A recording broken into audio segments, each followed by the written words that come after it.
Vamos lá, começar. E já estamos aí entrando no nosso sexto vídeo, né? Nosso sexto dia. Olha, tá rendendo, né? Então, vamos lá. Capítulo 15, ainda estamos em Êxodo. Então, vamos lá. O cântico de Moisés. Então Moisés e os israelitas entoaram este cântico ao Senhor. Cantarei ao Senhor, pois triunfou gloriamente, lançou ao mar o cavalo e o seu cavaleiro. Ó Senhor é minha força, o Senhor é minha força e minha canção. Ele é minha salvação. Ele é o meu Deus e eu o louvarei. É o Deus de meu pai e eu o exaltarei. O Senhor é guerreiro, o seu nome é Senhor. Ele lançou ao mar os carros de guerra e o exército do faraó. Os seus melhores oficiais afogaram-se no mar vermelho. Águas profundas os engoliram, como pedra desceram ao fundo. O Senhor, a tua mão direita, foi majestosa em poder. Senhor, a tua mão direita despedaçou o inimigo. Em teu triunfo grandioso, derrubaste os teus adversários. Enviaste o teu furor flamejante, que os consumiu como palha. Pelo forte sopro de tuas narinas, as águas se amontoaram. As águas turbulentas firmaram-se como muralha. As águas profundas congelaram-se no coração do mar. O inimigo se gloriava e eu os perseguirei. O inimigo se gloriava, e eu os perseguirei, eu os alcançarei. Dividirei o despojo, eu os devorarei. Com a espada na mão, eu os destruirei. Mas enviaste o teu sopro e o mar os engoliu. Afundaram como chumbo nas águas volumosas. Quem entre os seus deuses é semelhante a ti, Senhor? Quem é semelhante a ti? Majestoso em santidade, terrível em efeitos gloriosos, autor de maravilhas? Estendeste a tua mão direita e a terra os engole. Com o teu amor conduzias o povo que resgataste, com a tua força. Tu o levas à tua santa habitação. As nações ouvem e estremecem, angústia se apodera do povo da Filistia. Os chefes de Edom ficam aterrorizados, os poderosos de Maabe são tomados de temor, o povo de Canaã esmorece. Terror e medo caem sobre eles, pelo poder do teu braço. Ficam paralisados como pedra, até que passe o teu povo. Ó Senhor, até que passe o teu povo que tu compraste. Tu o farás entrar e o plantarás no monte de tua herança, no lugar, ó Senhor, que fizeste para a tua habitação no santuário, ó Senhor, que as tuas mãos estabeleceram. O Senhor reinará eternamente. Quando os cavalos, os carros de guerra e os cavaleiros de Faraó entraram no mar, o Senhor fez as suas águas do mar se voltarem sobre eles. Mas os israelitas atravessaram o mar pisando em terra seca. Então Miriam, o profeta, irmã de Arão, pegou um tamborim, e todas as mulheres se seguiram, tocando tamborins e dançando. E Miriam lhes respondia cantando: Cantem ao Senhor, pois triunfou gloriosamente, lançou ao mar o cavalo e o seu cavaleiro. As águas de Mara e de Elim. Depois Moisés conduziu Israel desde o Mar Vermelho até o deserto de Sur. Durante 3 dias caminharam no deserto sem encontrar água. Então chegaram a Mara. Mas não puderam beber das águas de lá, porque eram amargas. Esta é a razão por que o lugar chama-se Mara. O povo começou a clamar a Moisés, dizendo: Que beberemos? Moisés clamou ao Senhor e este lhe indicou um arbusto. Ele o lançou na água e esta se tornou boa. Em Mar, o Senhor lhes deu leis e ordenâncias. Só um minutinho. Em Mara, o Senhor lhe deu leis e ordenâncias e os pôs à prova, dizendo-lhes: Se vocês derem atenção ao Senhor, o seu Deus, e fizerem tudo o que ele aprova, se derem ouvidos aos seus mandamentos e obedecerem a todos os seus decretos, não trarei sobre vocês nenhuma das doenças que eu trouxe sobre os egípcios, pois eu sou o Senhor que os cura. Depois chegaram a Elim, onde havia 12 fontes de água e 70 palmeiras, e acamparam junto àquelas águas. Mais uma vez aqui, a gente vê o que Deus realmente quer, né, do seu povo, que é obediência. É isso que ele pede o tempo todo aqui para eles, que enquanto eles se manterem obedientes, ele não vai cair nada sobre eles, né? O maná e os cordonizes. Ai, desculpa, gente. O maná e as cordonizes. Toda a comunidade de Israel partiu de Elim e chegou ao deserto de Sim, que fica entre Elim e o Sinai. Foi no 15º dia do 2º mês, depois que saíram do Egito, no deserto, toda a comunidade de Israel reclamou a Moisés e Arão. Disseram-lhes os israelitas: quem dera a mão do Senhor nos tivesse matado no Egito? Olha só como que eles gostam de reclamar, né? Nossa Senhora. Todo mundo conhece essa murmuração, né? Dos israelitas no deserto, né? E eles realmente ficaram famosos pela murmuração. Por isso que ficaram lá tanto tempo, né? Quem dera a mão do Senhor tivesse nos matados no Egito. Lá nos sentávamos ao redor das panelas de carne e comíamos pão à vontade. Mas vocês nos trouxeram a este deserto para fazer morrer de fome toda esta multidão. Disse, porém, o Senhor a Moisés: eu lhes farei chover pão do céu. O povo sairá e comerá diariamente a porção necessária para aquele dia. Com isso, porei à prova para ver se seguem ou não minhas instruções. No 6º dia, trarão para ser preparado o dobro do que recolherem nos outros dias.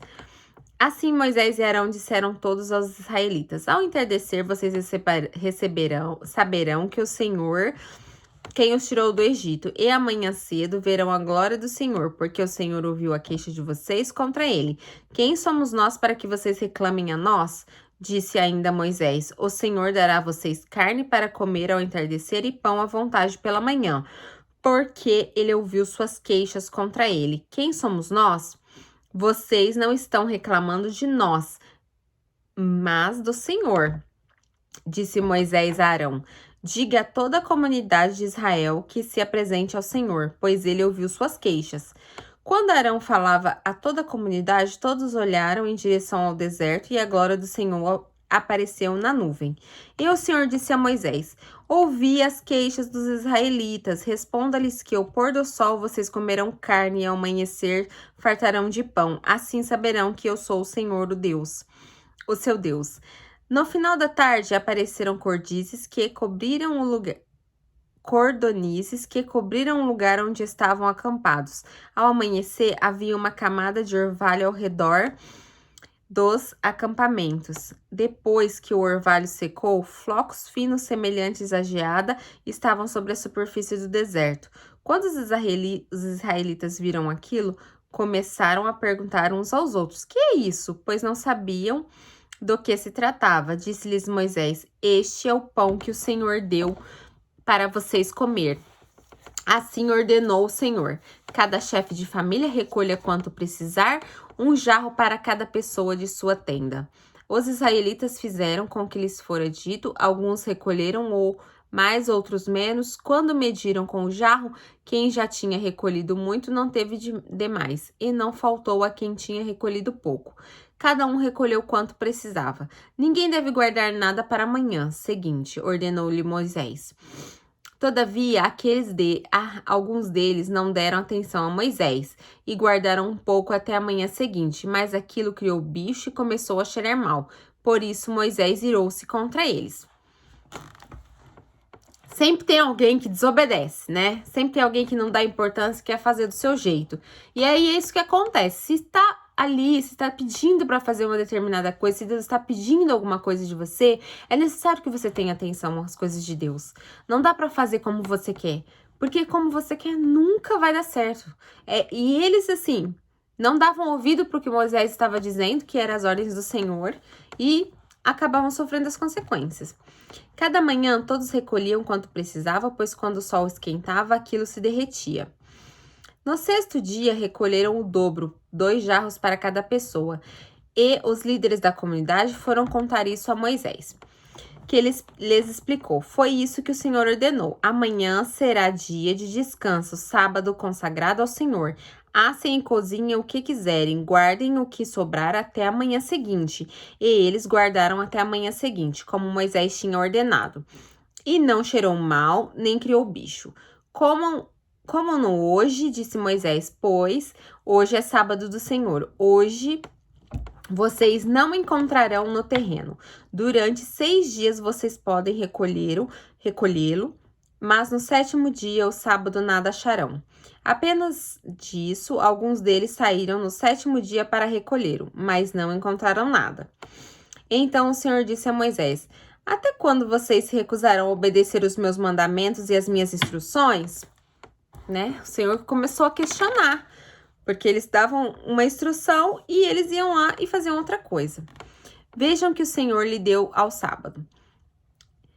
E por isso, no 6º dia, ele lhes dá pão para 2 dias. No 7º dia, fiquem todos onde estiverem, ninguém deve sair.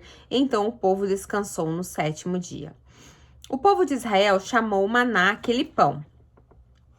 Certo? Então, agora vocês entendem o que é o maná, né? É o pão que Deus mandava para eles todas as manhãs. Era branco como semente de coentro e tinha gosto de bolo de mel. Nossa, devia ser muito bom, hein? Gosto de bolo de mel.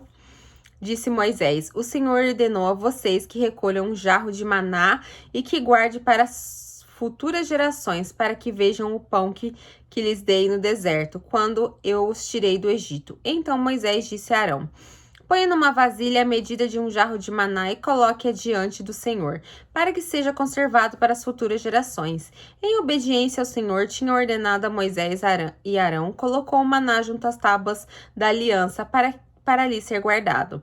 Os israelitas comeram maná durante 40 anos até chegarem a uma terra habitável. Comeram maná até chegarem à fronteira de Canaã.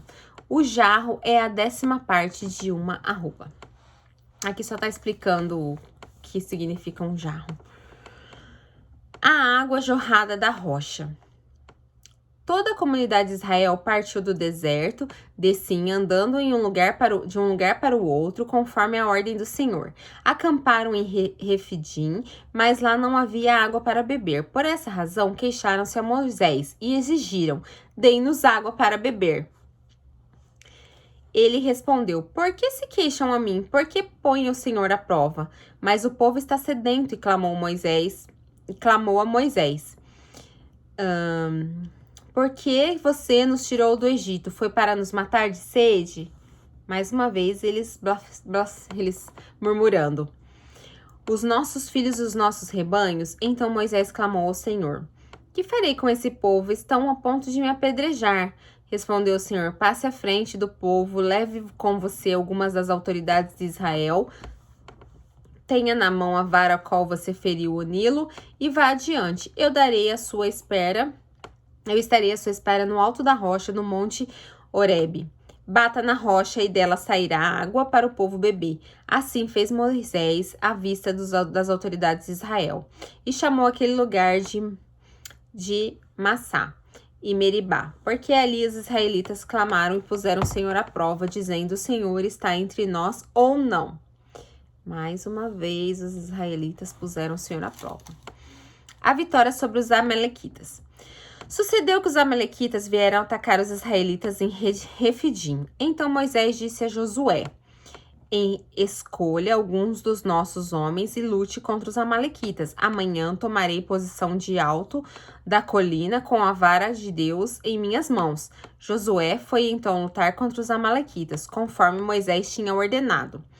Moisés, Arão e Ur, porém, subiram ao alto da colina. Enquanto Moisés mantinha as mãos erguidas, os israelitas venciam. Quando Moisés abaixava, os amalequitas venciam. Quando as mãos de Moisés estavam cansadas, eles pegaram uma pedra e a colocaram debaixo dele, para que nela se assentasse. Arão e Ur mantiveram erguidas as mãos de Moisés. um de cada lado, de modo que as mãos permaneceram firmes até o pôr do sol. E Josué derrotou os exércitos dos amalequitas. Aí, Arão e Hur montaram uma verdadeira estratégia, né? Para que Josué pudesse vencer. E aqui já surge, né, a Josué na história, né? Que Josué foi um grande guerreiro, foi muito importante dentro da história, né, bíblica. E aqui ele já começa a aparecer, né?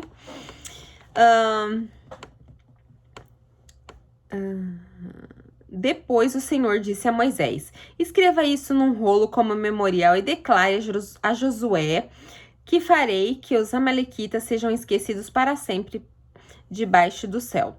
Moisés construiu um altar e clamou: o Senhor é minha bandeira. E jurou: pelo trono do Senhor, o Senhor fará guerra contra os amalequitas de geração em geração. Capítulo 18. A visita de Jetro.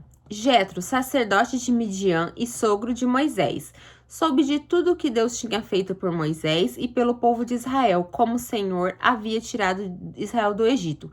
Moisés tinha mandado Zípora, sua mulher, para a casa de seu sogro Jetro, que o recebeu, com seus 2 filhos. Um deles chamava Gerson, pois Moisés dissera: tornei-me imigrante em terra estrangeira. E o outro chamava-se Eliezer, pois dissera: o Deus de meu pai foi o meu ajudador, livrou-me da espada do faraó.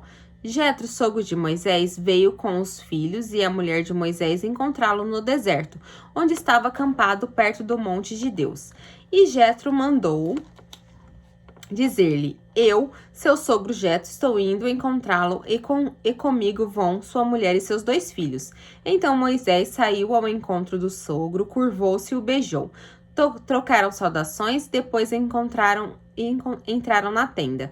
Então Moisés contou ao sogro tudo quanto o Senhor tinha feito a Faraó e os egípcios por amor a Israel, e também todas as dificuldades que tinham encontrado pelo caminho com o Senhor e como o Senhor os livrara. Jetro alegrou-se ao ouvir todas as coisas boas que o Senhor tinha feito a Israel, libertando-o das mãos dos egípcios. Disse ele: bendito seja o Senhor que libertou vocês das mãos dos egípcios e do faraó, que levou o povo das mãos dos egípcios. Agora sei que o Senhor é maior do que todos os outros deuses, pois ele o superou exatamente naquilo de que se vangloriavam. Então Jetro, sogro de Moisés, ofereceu um holocausto e sacrifícios a Deus, e Arão veio com todas as autoridades de Israel para comerem com o sogro de Moisés na presença de Deus. O conselho de Jetro. No dia seguinte, Moisés assentou-se para julgar as questões do povo, e este permaneceu em pé diante dele, desde a manhã até o cair da tarde. Quando o sogro viu o que ele estava fazendo pelo povo, disse: que é que você está fazendo? Por que só você se assenta para julgar e todo esse povo espera de pé desde a manhã até cair da tarde? Moisés lhe respondeu: o povo me procura para que eu consulte a Deus. Toda vez que alguém tem uma questão, esta me é trazida e eu decido entre as partes e ensino-lhes os decretos e as leis de Deus. Respondeu o sogro a Moisés: o que você está fazendo não é bom. Você e o seu povo ficarão esgotados, pois essa tarefa é pesada demais. Você não pode executá-la sozinho. Agora ouça meu conselho. O sogro de Moisés tinha visão, né? Era uma visão, tipo, de delegar funções, né? E Deus esteja com você. Seja você o representante do povo diante de Deus e leve a Deus as suas questões. Oriente-os quanto aos decretos e às leis, mostrando-lhes como devem viver e o que devem fazer. Mas escolha dentre todo o povo homens capazes, tementes a Deus, dignos de confiança e inimigos de ganho desonesto. Estabeleça-os como chefe de 1.000, de 100, de 50 e de 10. Eles estarão sempre à disposição do povo para julgar as questões. Trarão a você apenas as questões difíceis, as mais simples decidirão sozinhos. Isso tornará mais leve o seu fardo, porque eles os dividirão com você. Se você as fizer assim, e assim Deus ordenar, você será capaz de suportar as dificuldades, e todo este povo voltará para casa satisfeito.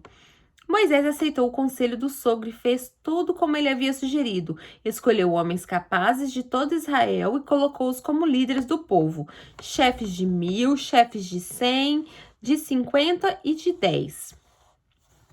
Estes ficaram como juízes permanentes do povo. As questões difíceis levavam a Moisés e as mais simples, porém, eles mesmos resolviam. Então Moisés e seu sogro se despediram e este voltou para sua terra. O sogro de Moisés veio assim para dar uma luz para ele mesmo, porque ele estava super sobrecarregado e eram muitas questões que ele estava resolvendo e na verdade nem tinha necessidade, ele tinha que dar atenção para o que era mais importante, né? E isso acontece também quando a gente quer abraçar mundo, sabe? Abraçar tudo, fazer tudo sozinho, resolver tudo, a gente não dá conta. Às vezes a gente tem que delegar funções. Isso é na nossa vida pessoal, ou na nossa vida profissional, ou na nossa vida espiritual. A gente tem que saber delegar e colocar em primeiro lugar para Deus aquilo que realmente é de Deus, aquilo que realmente é importante. E aquelas coisas que são simples, que são bobas, a gente mesmo pode resolver sozinho, ok? Capítulo 19 agora. Israel chega ao Monte Sinai. No dia em que se completariam 3 meses que os israelitas haviam saído do Egito, chegaram ao deserto do Sinai. Depois de saírem de Refidim, entraram no deserto de Sinai e Israel acampou ali diante do monte. Logo Moisés subiu ao monte para encontrar-se com Deus, e o Senhor chamou do monte dizendo: Diga o seguinte aos descendentes de Jacó e declare aos israelitas: Vocês viram o que fiz ao Egito e como os transportei sobre asas de águia e os trouxe para junto de mim. Agora, se me obedecerem fielmente e guardarem a minha aliança, vocês serão o meu tesouro pessoal entre todas as nações. Embora toda a terra seja minha, vocês serão para mim um reino de sacerdotes e uma nação santa. Essas são as palavras que você dirá aos israelitas. Olha a honra dos israelitas, né? Olha que lindo ser chamado de nação santa. É maravilhoso isso, né?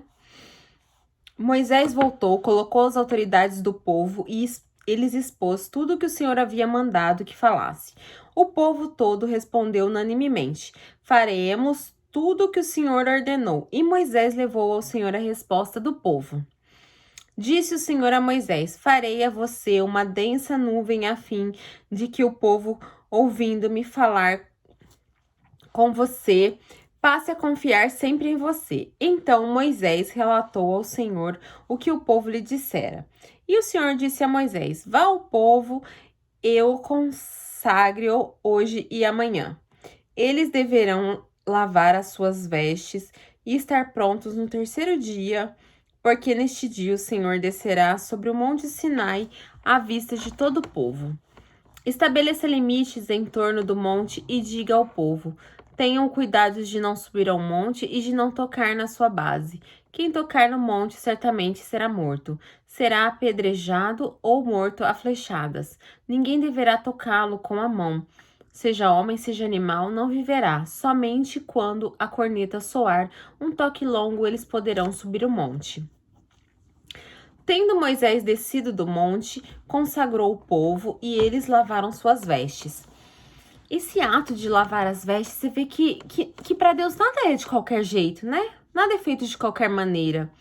Existe sempre um ritual, existe sempre um capricho, existe sempre um zelo, né? Disse ele então ao povo: preparem-se para o terceiro dia e até lá não se acheguem à mulher. Quer dizer, que não eram para eles terem relação com as mulheres. Ao amanhecer do terceiro dia, houve trovões e raios, uma densa nuvem cobriu o monte e uma trombeta ressoou fortemente. Todos no acampamento tremeram de medo. Moisés levou o povo para fora do acampamento para encontrar-se com Deus, e eles ficaram ao pé do monte. O monte Sinai estava coberto de fumaça, pois o Senhor tinha descido sobre ele em chamas de fogo. Dele subia fumaça como de uma fornalha, todo o monte tremia violentamente, e o som da trombeta era cada vez mais forte. Então Moisés falou, e a voz de Deus lhe respondeu: O Senhor desceu ao topo do monte Sinai e chamou Moisés para o alto do monte. Moisés subiu e o Senhor lhe disse: Desça e alerte o povo que não ultrapasse os limites para ver o Senhor, e muitos deles pereçam. Mesmo os sacerdotes que se aproximarem do Senhor devem consagrar-se, senão o Senhor os fulminará. Moisés disse ao Senhor: o povo não pode subir ao monte Sinai, pois tu mesmo nos avisaste. Estabeleça um limite em torno do monte e declare-o santo. O Senhor respondeu: desça e depois torne a subir acompanhado de Arão. Quando os sacerdotes e o povo não devem ultrapassar o limite para subir ao Senhor, senão o Senhor os fulminará. Então Moisés desceu e avisou ao povo os 10 mandamentos. E Deus falou todas as palavras: eu sou o Senhor e teu Deus, e te tirei do Egito, da terra da escravidão. Não terás outros deuses além de mim. Não fará para ti nenhum ídolo, nenhuma imagem de qualquer coisa no céu, na terra ou nas águas debaixo da terra. Não te prostrará diante deles, nem lhes prestará culto, porque eu, o Senhor, o teu Deus, sou Deus zeloso, que castiga os filhos pelos pecados de seus pais até a 3ª geração, até a 4ª geração daqueles que me desprezam. Mas o trato com bondade até 1000 gerações os que me amam e obedecem os meus mandamentos. Não tomarás em vão o nome do Senhor, o teu Deus, pois o Senhor não deixará impune quem tomar o seu nome em vão. Lembrar-te do dia do sábado para santificá-lo. Não trabalharás 6 dias e neles fará todos os teus trabalhos. Mas no sétimo dia é o sábado dedicado ao Senhor, o teu Deus. Nesse dia não farás trabalho algum, nem tu, nem teus filhos ou filhas, nem teus servos, nem tuas servas, nem teus animais, nem os estrangeiros que morarem em suas cidades, pois em 6 dias o Senhor fez os céus e a terra e o mar e tudo o que neles existe, mas no 7º dia descansou. Portanto, o Senhor abençoou o 7º dia e o santificou. Honra teu pai e tua mãe, a fim que tenhas vida longa na terra que o Senhor, o teu Deus, te dará. Não matarás, não adulterarás, não furtarás, não darás falso testemunho contra o teu próximo, não cobiçarás a casa do teu próximo, não cobiçarás a mulher do teu próximo, nem seus servos, nem suas servas, nem seu boi, nem seu jumento, nem coisa alguma que lhe pertença. Vendo-se o povo diante dos trovões e dos relâmpagos e do som da trombeta e do monte fumejante, todos temeram assustados, ficaram à distância. E disseram a Moisés: fala tu mesmo conosco e ouviremos, mas que Deus não fale conosco, para que não morramos. Moisés disse ao povo: não tenham medo, Deus veio prová-los, para que o temor de Deus esteja em vocês e os livres de pecar. Mas o povo permaneceu à distância, ao passo que Moisés aproximou-se da nuvem escura em que Deus se encontrara. A lei sobre o altar do Senhor. Bom, então aí eu acabei de ler os 10 mandamentos, né?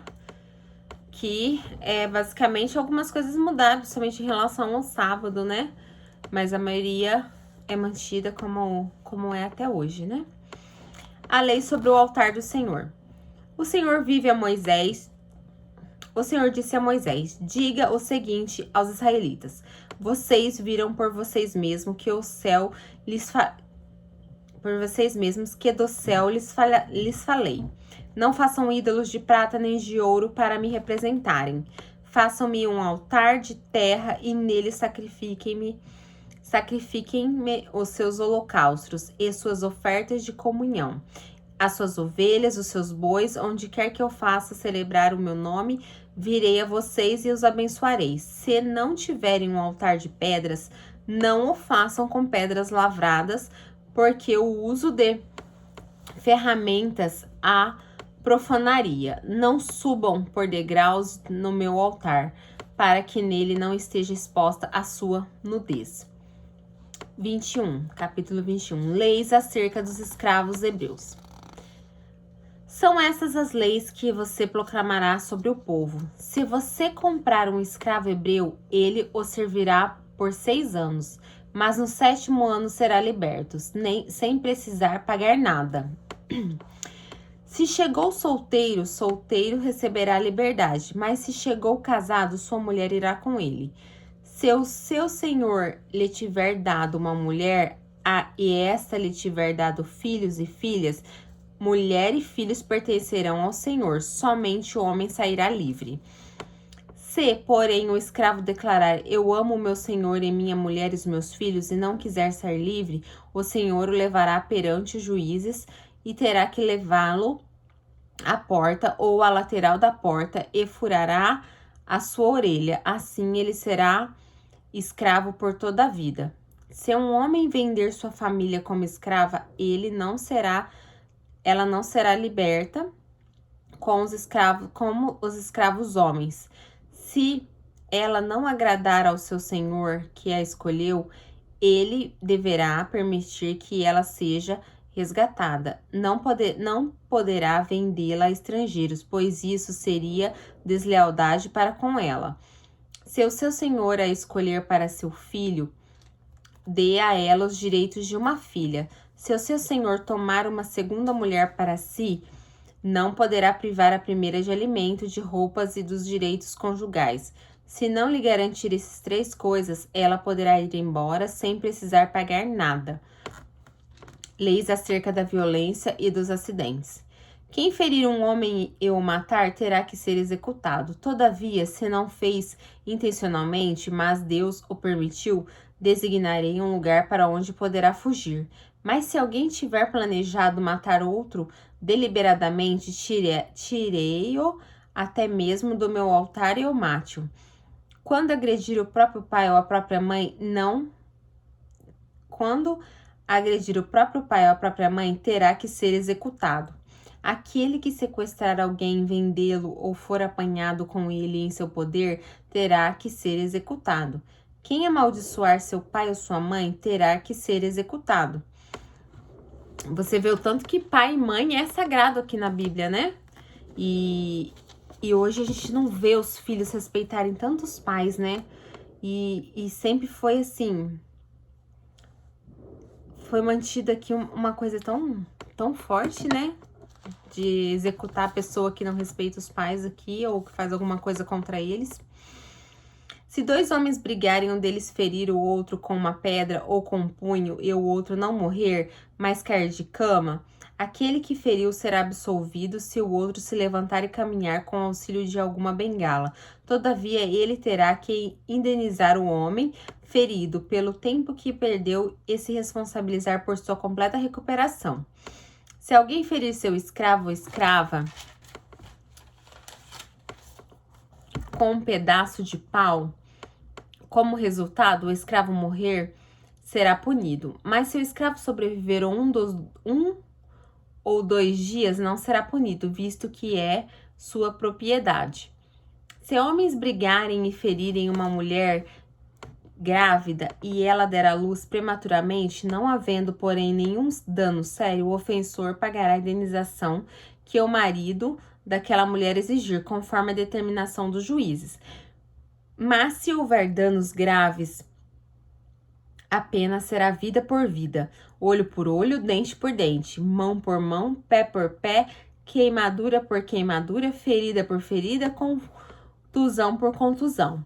Se alguém ferir o seu escravo ou sua escrava no olho e cegar, terá que libertar o escravo como compensação pelo olho. Se quebrar um dente de um escravo e de uma escrava, terá que libertar o escravo como compensação pelo dente. Se um boi chifrar um homem ou uma mulher, causando-lhe a morte, o boi terá que ser apedrejado até a morte, e a sua carne não poderá ser comida, mas o dono do boi será absolvido. Se, todavia, o boi costumava chifrar e o dono ainda que alterado, o manteve preso, o boi matar um homem ou uma mulher, o boi será apedrejado e o dono também terá que ser morto.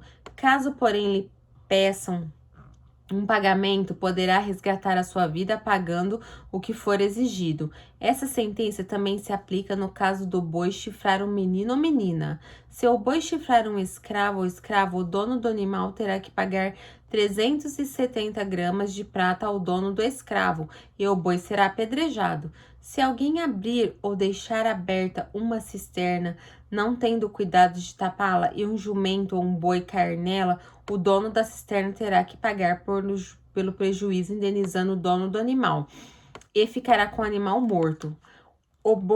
Se o boi de alguém ferir o boi de outro ou matar, venderão o boi vivo e dividirão em partes iguais também o valor do boi vivo, como animal morto. Contudo, se o boi costumava chifrar o dono, não o manteve preso, este terá que pagar boi por boi e ficará com o que morreu. Capítulo 22. Leis acerca da proteção de propriedade. Se alguém roubar um boi ou uma ovelha e abatê-lo e vendê-lo, terá que restituir 5 bois pelo boi e 4 ovelhas pela ovelha. Se o ladrão que for pego arrombando for ferido e morrer quem o feriu, não será culpado de homicídio, mas se isso acontecer depois do nascer do sol, será culpado de homicídio. O ladrão terá que restituir o que roubou, mas se não tiver nada, será vendido para pagar o roubo. Se o que foi roubado for encontrado vivo em seu poder, seja boi, seja jumento, seja ovelha, ele deverá restituí-lo ao seu dono. Se alguém levar seu rebanho para pastar num campo ou numa vinha e soltá-lo de modo que venha a pastar no campo de outro homem, fará restituição com o melhor do seu campo ou da sua vinha. Se um fogo se espalhar e alcançar os pinheiros e queimar feixes colhidos ou trigo plantado ou outra lavoura, todo aquele que iniciou o incêndio restituirá o prejuízo. Se alguém entregar ao seu próximo prata ou bens para serem guardados e estes forem roubados da casa do que o guardou, o ladrão, se for encontrado, terá que restituí-los em dobro. Mas se o ladrão não for encontrado, o dono da casa terá que comparecer perante juízes para que determine se ele não lançou mão dos bens do outro. Sempre que alguém se apossar de boi, jumento, ovelha, roupa ou qualquer outro bem perdido, mas alguém disser isso me pertence, as duas partes envolvidas levarão o caso aos juízes. Aquele a quem os juízes declararem culpado restituirá o dobro ao seu próximo. Se alguém der ao seu próximo seu jumento ou boi ou ovelha ou a qualquer outro animal para ser guardado e o animal morrer, for ferido ou for levado sem que ninguém o veja, a questão entre eles será resolvida prestando-lhe um juramento diante do Senhor, de que não lançou mão da propriedade do outro. O dono terá que aceitar isso e nenhuma restituição será exigida. Mas se o animal tiver sido roubado do seu próximo, este terá que fazer restituição ao dono. Se tiver sido despedaçado por um animal selvagem, ele trará como prova o que restou dele e não terá que fazer restituição. Se alguém pedir emprestado seu próximo um animal e esse for ferido ou morrer na ausência do dono, terá que fazer restituição. Mas se o seu dono estiver presente, o que tomou emprestado não terá que restituí-lo. Se o animal tiver sido alugado a preço, o preço do aluguel cobrirá a perda. Leis acerca das responsabilidades sociais. Se um homem seduzir uma virgem que ainda não tenha compromisso de casamento e deitar-se com ela, ele terá que pagar o preço de seu dote e ela será sua mulher. Mas se o pai recusar-se a entregá-la, ainda assim o homem terá que pagar o equivalente ao dote das virgens. Não deixem viver a feitiçaria, a feiticeira. Todo aquele que tiver relações sexuais com o animal terá que ser executado. Quem obedecer sacrifícios a qualquer outro Deus e não unicamente ao Senhor será destruído. Não maltratem nem oprimam o estrangeiro, pois eles foram estrangeiros no deserto. O que a gente percebe é que eram manuais, né, para colocar ordem no povo, né? Porque muitas coisas aconteciam e deveria sair muitas desavenças, e tudo isso foi mesmo para colocar ordem, pelo que a gente entende, né? Não prejudiquem as viúvas nem os órfãos, porque se fizerem eles clamarem a mim, eu certamente atenderei a seu clamor. Com grande ira matarei vocês à espada, suas mulheres ficarão viúvas e seus filhos órfãos. Se fizerem empréstimo além do meu povo e algum necessitado que viva entre vocês não cobrarem juros, não cobrem juros dele. Não emprestem visando o lucro. Se tomarem como uma garantia o manto de seu próximo, devolvam até o pôr do sol. Manto é a única coberta que ele possui para o corpo. Em o que mais se deitaria?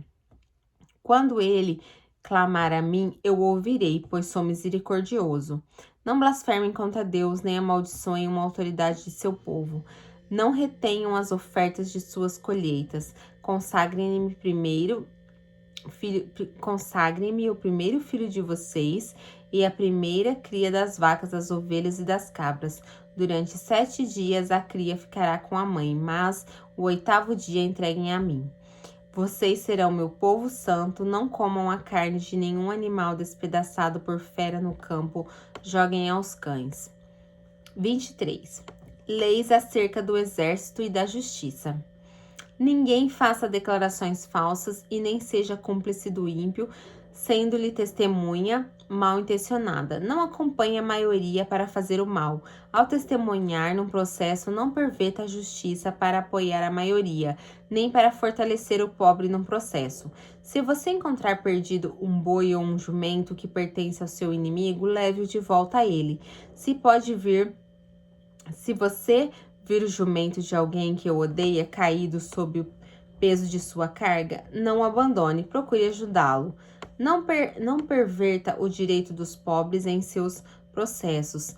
Não se envolva em falsas acusações, nem ordene a morte de inocentes e o justo, porque não absorverei o culpado.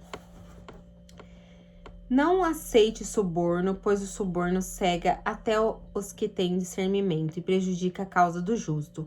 Não oprima o estrangeiro. Vocês sabem o que é ser estrangeiro, pois foram estrangeiros no Egito. Leis acerca do sábado. Plantem e colham em sua terra durante 6 anos, mas no 7º deixem descansar sem cultivá-la. Assim os pobres do povo poderão comer o que crescer Assim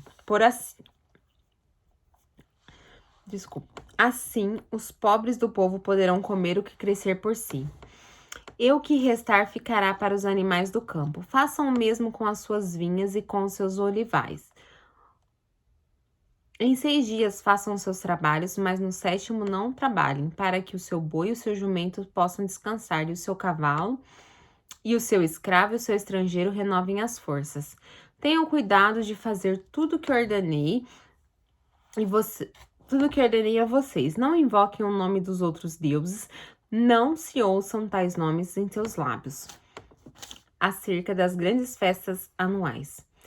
3 vezes por ano me celebrarão a festa. Celebrem a festa dos pães sem fermento durante 7 dias, comam pão sem fermento, como ordenei a vocês. Façam isso na época determinada do mês de Abibe, pois nesse mês vocês saíram do Egito. Ninguém se apresentará a mim de mãos vazias. Celebrem a festa da colheita dos primeiros frutos do seu trabalho de semeadura. Celebrem a festa do encerramento da colheita, quando no final do ano vocês armazenarem as colheitas. 3 vezes por ano, todos os homens devem comparecer diante do Senhor, o soberano. Não façam o sangue de um sacrifício feito em minha honra com pão fermentado. A gordura das ofertas de minhas festas não deverá ser guardada até a manhã seguinte. Tragam ao santuário do Senhor, o seu Deus, o melhor dos primeiros frutos das suas colheitas. Não cozinhe o cabrito nem o leite da própria mãe. Não cozinhe o cabrito no leite da própria mãe. Promessas e advertências sobre a conquista de Canaã. Eis que envio um anjo à frente de vocês para protegê-los. por isso o caminho, por todo o caminho, e fazê-los chegar ao lugar que preparei. Prestem atenção e ouçam o que ele diz. Não se rebelem contra ele, pois não perdoará as suas transgressões, pois nele está o meu nome. Se vocês ouvirem atentamente o que ele disser e fizerem tudo o que lhes ordeno, serei inimigo dos seus inimigos e adversário dos seus adversários. O meu anjo irá à frente de vocês e fará chegar à terra dos amorreus, dos hititas, dos ferezeus, dos cananeus, dos heveus, dos jebuseus, eu os exterminarei. Não se curvem diante dos deuses deles, nem lhes prestem culto, nem sigam suas práticas, destruam-nos totalmente e quebrem as suas colunas sagradas. Prestem culto ao Senhor, o Deus de vocês, e ele os abençoará, dando a vocês alimento e água. Tirarei a doença do meio de vocês, e na terra nenhuma grávida perderá seu filho, nem haverá mulher estéril. Farei completar-se o tempo e de duração da vida de vocês. Mandarei diante de vocês o meu terror, que porá em confusão todas as nações que vocês encontrarem. Farei que todos os seus inimigos virem as costas e fujam. Causarei pânico entre os aveus, os cananeus, os hititas, para expulsá-los de diante de vocês. Não os expulsarei num só ano, pois a terra se tornaria desolada e os animais selvagens se multiplicariam, ameaçando vocês. Eu os expulsarei aos poucos até que vocês sejam numerosos o suficientes para tomarem posse da terra. Estabelecerei as suas fronteiras desde o Mar Vermelho até o Mar dos Filisteus e desde o deserto até o Eufrates.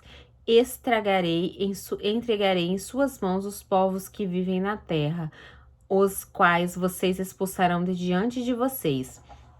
Não façam aliança com eles, nem com seus deuses. Não deixem os povos morrerem na terra de vocês. Senão eles o levarão a pecar contra mim, porque prestar culto a outros deuses será uma armadilha para vocês. Desde aqui já é falado para não se prestar culto a outros deuses, né? A gente sempre vê eles perecendo, sempre vê eles sofrendo em relação a isso, né? Capítulo 24, a confirmação da aliança. Depois Deus disse a Moisés: suba ao monte para encontrar-se com o Senhor.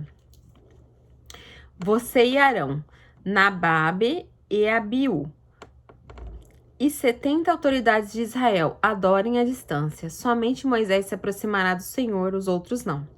O povo também não subirá com ele. Quando Moisés se dirigiu ao povo e transmitiu-lhe todas as palavras ordenadas do Senhor, eles responderam em uníssono: faremos tudo o que o Senhor ordenou. Moisés então escreveu tudo o que o Senhor dissera. Na manhã seguinte, Moisés levantou-se, construiu um altar ao pé do monte, ergueu 12 colunas de pedra, representando os 12 tribos de Israel. Em seguida, enviou jovens israelitas que ofereceram holocaustos e novilhos como sacrifícios de comunhão ao Senhor. Moisés colocou metade do sangue em tigelas e a outra metade derramou sobre o altar. Em seguida, leu o livro da aliança para o povo e eles disseram: faremos fielmente tudo o que o Senhor ordenou. Depois Moisés aspergiu o sangue sobre o povo, dizendo: Depois Moisés aspergiu o sangue sobre o povo, dizendo: este é o sangue da aliança que o Senhor fez com vocês, de acordo com todas essas palavras. Moisés, Arão, Nadab, Abiú e 70 autoridades de Israel subiram e viram o Deus de Israel, sob cujos pés haviam algo semelhante a um pavimento de safira, como o céu em seu esplendor. Deus, porém, não estendeu a mão para punir esses líderes do povo de Israel. Eles viram a Deus e depois comeram e beberam. Moisés na presença de Deus. Disse Deus a Moisés: suba o monte, venha até mim, fique aqui, e lhe darei as tábuas de pedra com a lei e os mandamentos que escrevi para a instrução do povo. Moisés partiu com Josué, seu auxiliar, e subiu ao monte de Deus. Disse ele às autoridades de Israel: esperem-nos aqui até que retornemos. Arão e Hur ficarão com vocês. Quando tiver alguma questão para resolver, poderá procurá-los. Quando Moisés subiu, a nuvem cobriu o monte e a glória do Senhor permaneceu sobre o monte Sinai. Durante 6 dias a nuvem cobriu o monte. No 7º dia, o Senhor chamou Moisés do interior da nuvem. Aos olhos dos israelitas, a glória do Senhor parecia um fogo consumidor no topo do monte. Moisés entrou na nuvem e foi subindo o monte, e permaneceu no monte 40 dias e 40 noites. As ofertas para o tabernáculo. Disse o Senhor a Moisés: diga aos israelitas que me tragam uma oferta, receba de todo aquele cujo coração compelir a dar. Então, estas são as ofertas que deverá receber deles: ouro, prata, bronze, fios de tecidos azul, roxo, vermelho, linho fino, pelos de cabra, peles de carneiro tingidas de vermelho, couro, madeira, acácia, azeite para iluminação, especiarias para o óleo de unção e um incenso aromático, pedras de ônix, outras pedras preciosas para serem cravadas no colete sacerdotal e no peitoral. E farão um santuário para mim, e eu habitarei no meio deles. Façam tudo como eu lhe mostrar, conforme o modelo do tabernáculo e de cada utensílio. A Arca da Aliança. Faça uma arca de madeira de acácia com 1,10 m de comprimento, 70 centímetros de largura e 70 centímetros de altura. Revista de ouro puro por dentro e por fora e faça uma moldura de ouro ao redor. Mande fundir 4 argolas de ouro para ela e prenda-as em seus 4 pés, com 2 argolas de um lado e 2 do outro. Depois faça varas de madeira de acácia e revista de ouro e coloque-as nas argolas laterais da arca para que possa ser carregada. As varas permanecerão nas argolas da arca, mas não devem ser retiradas. Então, coloque dentro da arca as tábuas da aliança que lhe darei. Faça uma tampa de ouro puro, 1 metro de 10 centímetros de comprimento por 70 centímetros de largura, com 2 querubins de ouro batido nas extremidades da tampa. Faça um querubim numa extremidade e o segundo na outra, formando uma só peça com a tampa. Os querubins devem ter suas asas estendidas para cima, cobrindo com elas a tampa. Ficarão de frente um para o outro, com o rosto voltado para a tampa. Coloque a tampa sobre a arca e dentro dela as tábuas da aliança que darei a você.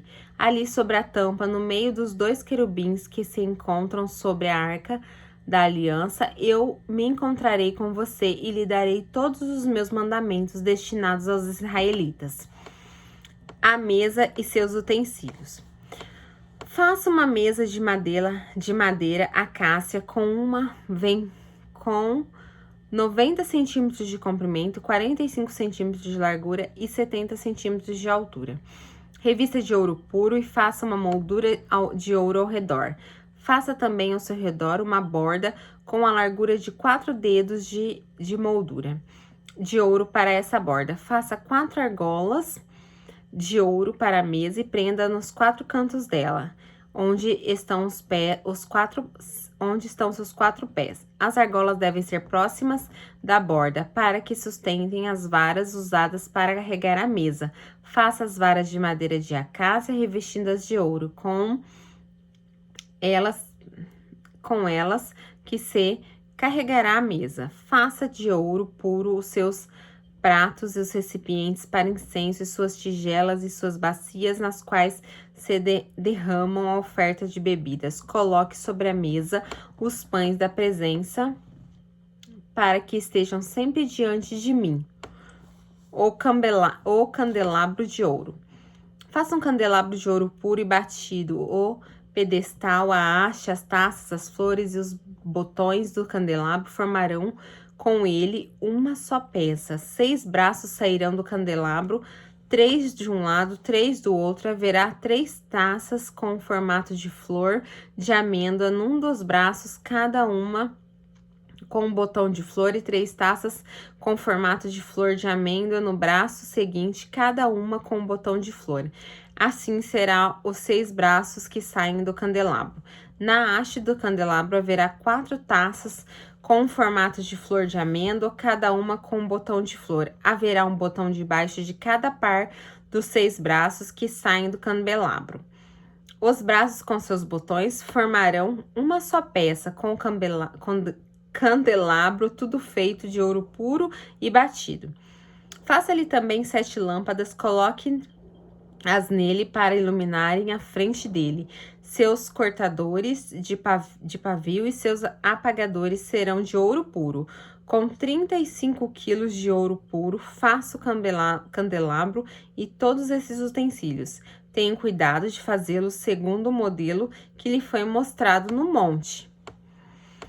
Eram tantos detalhes que chega assim a impressionar, né? Vamos ver agora o tabernáculo. Capítulo 26. Faça o tabernáculo com 10 cortinas internas de linho fino trançado e seus fios de tecido azul, roxo e vermelho, e nelas mande bordar querubins.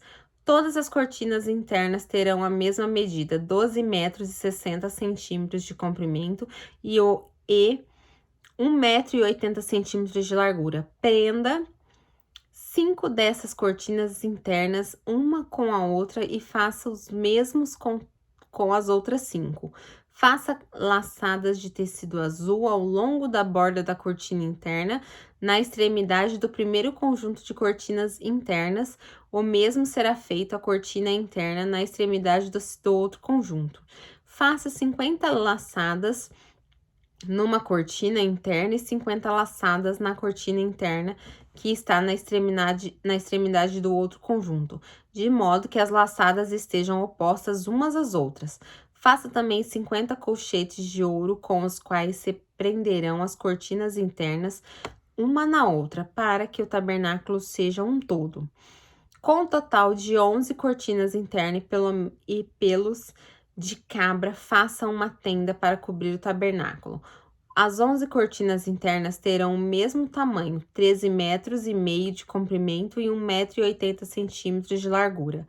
Prenda de um lado 5 cortinas internas e também as outras 6 do outro lado. Dobrem em 2 partes a 6ª cortina interna na frente da tenda e faça 50 laçadas ao longo da borda da cortina interna na extremidade do primeiro conjunto de cortina e também ao longo da borda da cortina interna do outro conjunto. Em seguida, faça 50 colchetes de bronze e ponha-os nas laçadas para unir a tenda como um todo.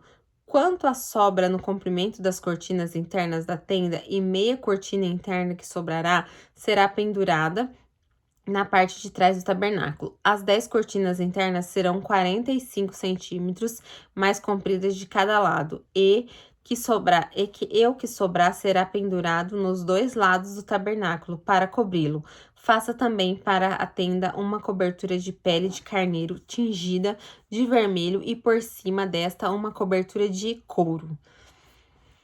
Uau! Quantos detalhes! São minuciosos os detalhes, né? Isso mostra que realmente nada é feito de qualquer maneira para Deus. Nada. As armações do tabernáculo. Faça armações verticais de madeira de acácia para o tabernáculo. Cada armação terá 4,5 metros de comprimento por 70 centímetros de largura, com 2 encaixes paralelos um ao outro. Todas as armações do tabernáculo devem ser feitas dessa maneira. Faça 20 armações para o lado sul do tabernáculo e 40 bases de prata debaixo delas. 2 bases para cada armação, uma debaixo de cada encaixe. Para o outro lado, o lado norte do tabernáculo, faça 20 armações e 40 bases de prata, 2 debaixo de cada armação. Faça 6 armações para todo o ocidental, o lado ocidental do tabernáculo, e 2 armações na parte de trás, nos cantos. As armações dos cantos serão duplas, desde da parte inferior até a superior, colocados numa única argola. Ambas serão assim. Deste modo, haverá 8 armações de 16 bases de prata, 2 debaixo de cada armação. Faça também travessões de madeira de acácia, 5 para as armações de um lado do tabernáculo, 5 para o outro. 5 para o outro lado e 5 para o lado ocidental, na parte de trás do tabernáculo. A versão central se estenderá de uma extremidade à outra entre as armações. Revista de ouro as armações e faça argolas de ouro para sustentar os travessões, os quais também terão que ser revestidos de ouro. Faça o tabernáculo de acordo com o modelo que lhe foi mostrado no monte.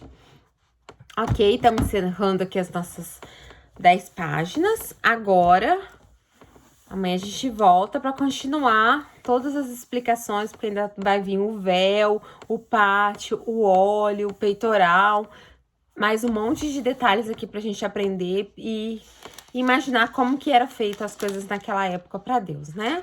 Então, um beijo, fiquem com Deus, até amanhã.